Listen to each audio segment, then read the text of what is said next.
Hi everyone, welcome to our channel.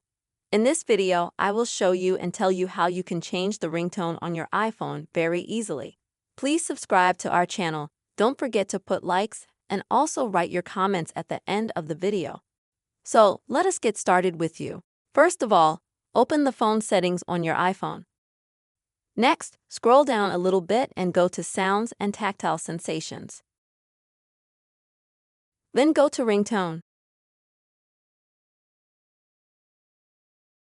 And here you'll be able to choose a ringtone that you like.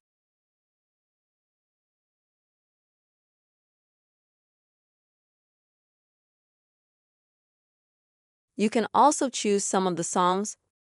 For example, buy it from the Tone Store. To do that, click here.